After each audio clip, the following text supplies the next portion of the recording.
Good afternoon, everyone. We're joined now by LPGA professional Wendy Ward. Wendy, welcome to your 19th KPMG Women's PGA Championship.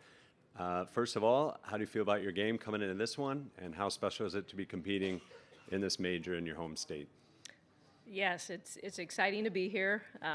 I saw when our national championship for the professionals was going to enable me to have the opportunity to be here and play Sahali. I've never been here before, so that was a lot of my incentive to play the regular division of that. I had some peers that in the senior division that were thinking, oh shoot, Wendy's here, you know, there's another one we've got to try and beat. And I said, no, don't worry, I'm going to try and play with the big girls next year. So to sneak in that 8th spot was very exciting. And as far as my game, you know, I teach.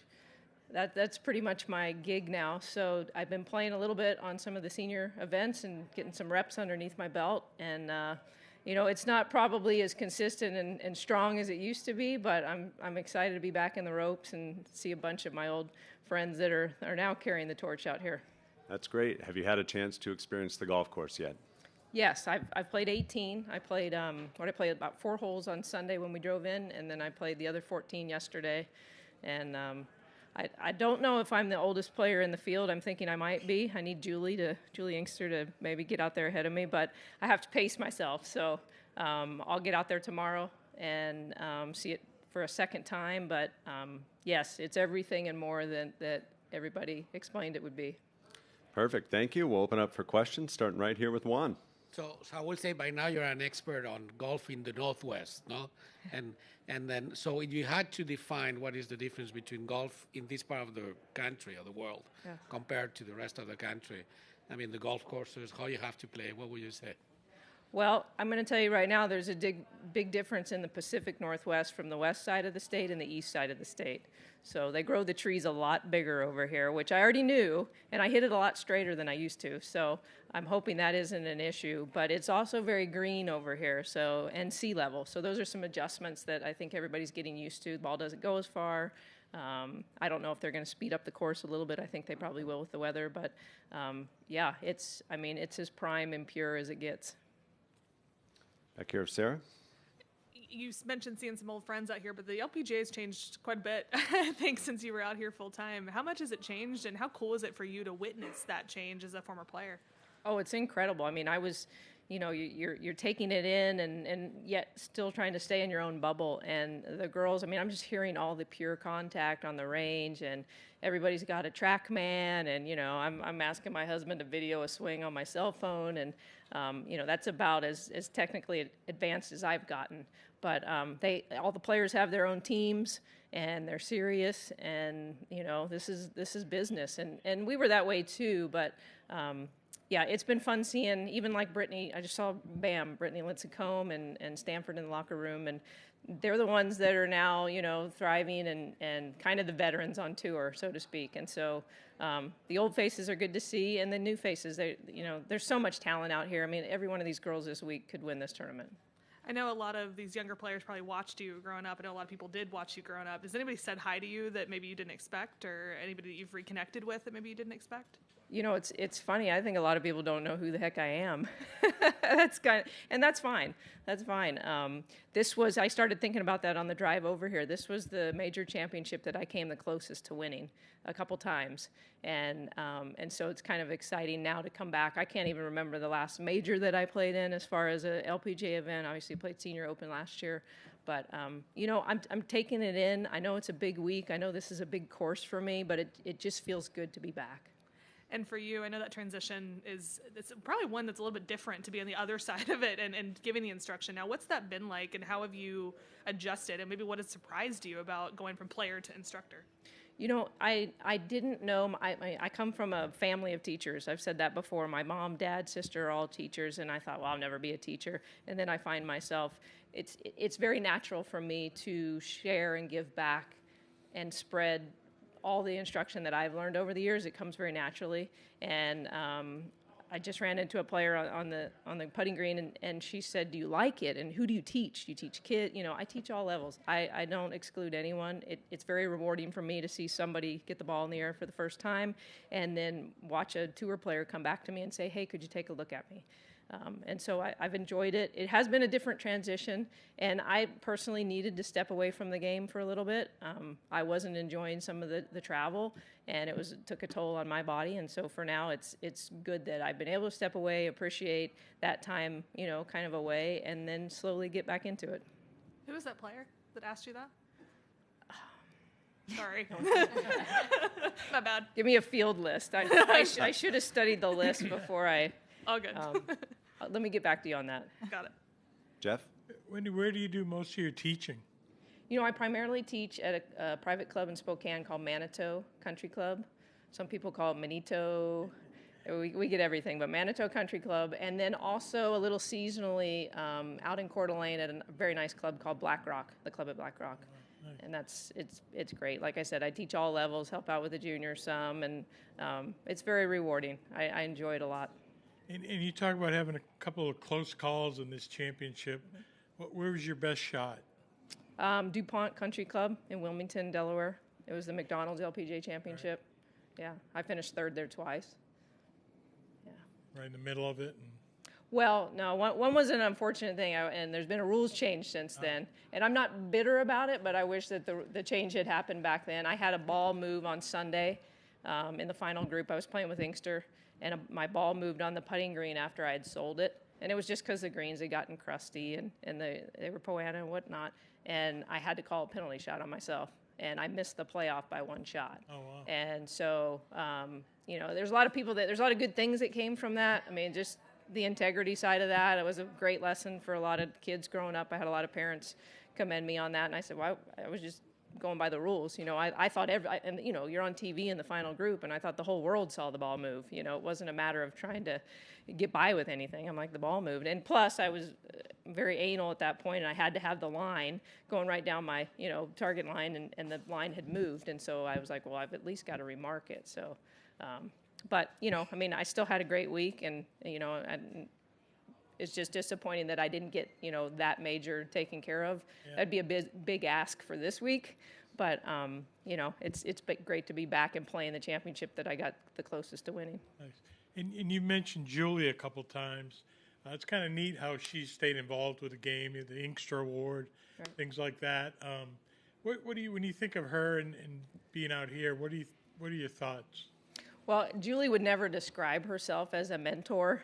Yeah. She's a goofball most of the time, actually, but she stayed connected to the game. She's a kid at heart. You should see the way she grinds out there at the Legends events now of the LPGA, and she shows up every time, ready to play and ready to kick your butt. And I love that about her. And she was always a great friend to me. I lived up here, and sometimes weather isn't great, and she'd say, "Come on down, let's go practice." And then to take me on as one of her assistant captains 3 times for Solheim Cup. We have some good memories, and she's she's got the biggest heart that you could believe. And I think a lot of people feel that about her, that she's one of the best. Okay, so now that you've returned to the major stage with a new title, how does it feel coming back, playing in your first KPMG, but representing the LPGA professionals this time? It's neat. The group of 8 of us, we don't know each other really well, but it's neat to see that familiar face. I got to meet most of them besides Sandra that I played with on tour at the National Championship in Kings Mill last year. And so you do kind of feel like that's a little bit of a family within the tournament. We're all out here to do the same thing, though, so we're all competitors. And to represent the professional side, it's a privilege. It really is. Because, like I said, we teach for a living. We don't play. I watch these girls out here, and they're pacing themselves, and they're talking to each other, and I'm like, I got to take advantage of my little 2-hour practice window right now. And so, it's a neat to be a part of both sides of the LPGA because everybody grows the game, but we all know it's that one-on-one instruction that probably takes you to the next level of enjoyment. Perfect. Right back here. You've seen a lot of great players come through this game. Nellie's been kind of making her hay over the past couple years. What stands out about her compared to maybe some of the other big names that have come through? You know, I watched Nellie when we were, she was one of our prospects for the 2015, I believe. Yeah, 2015 Solheim Cup team. And Julie ended up passing on her. And I remember Julie saying, I mean, we're watching her play, and she was one of the ones that potentially was in my pod. And I was like, oh my gosh, like she has no weakness. And Julie goes, yep, I think I'm going to have to pass on her. And we're like, what? And she goes, trust me. She's just give her another couple years, and she is going to do amazing things. And I really think that that's a cool thing to make sure everybody remembers about Nellie is that, you know, she did, you know, it took her a little while to get out here. And I think you learn from that, and you really grow your foundation and your basis. And that's probably why she's so consistently, you know, on top every week. She has no weaknesses, and I think she's a great ambassador for the LPGA. And, I mean, shoot, if my tee time's opposite of hers, I might have to go peek and watch her play a few holes. Jeff, then Juan. You mentioned you teach all different levels of players. What do you hope to bring back from a day or from a week like this when you're inside the ropes competing? What do you hope to bring back to your students? Perspective, probably. You know, I mean, it sometimes seems so easy on the other side of the ball, whether you're the caddy, the teacher, you know, the coach, anything like that. But when you're the one holding on to the club, having to think about the shot, having to visualize it, and then execute it. And you hear Scotty Scheffler talk about it all the time, is a lot of his success comes from, you know, processing the good and the bad and not getting hung up and knowing, hey, there's a bunch of good shots still left in the bag, and, you know, it's in there. You know, just you've got to not hang on the negatives. And that's what I probably see my students do a little too much is, you know, we're all critical of ourselves. And you know, whether it's laughing about it or giving yourself a couple seconds to be frustrated and then get over it and go hit a good golf shot on the next one. So you mentioned the Solheim Cup, and you were part of it both as a player and as an assistant captain. Mm-hmm. I mean, can you talk a little bit about the evolution of the Solheim Cup and what should we expect this year? I mean, what would be your expectations for this year? I mean, it just gets better and better. And watch out for Team Europe because they're, you know, it just seems like they come with all their guns out and they're ready to have fun and go play. And yet I say that, obviously I'm cheering for the U.S. The U.S. is ready to get back on top, you know. It's not fun finishing second that week. And, yeah, I think you're going to see a good match. I love match play.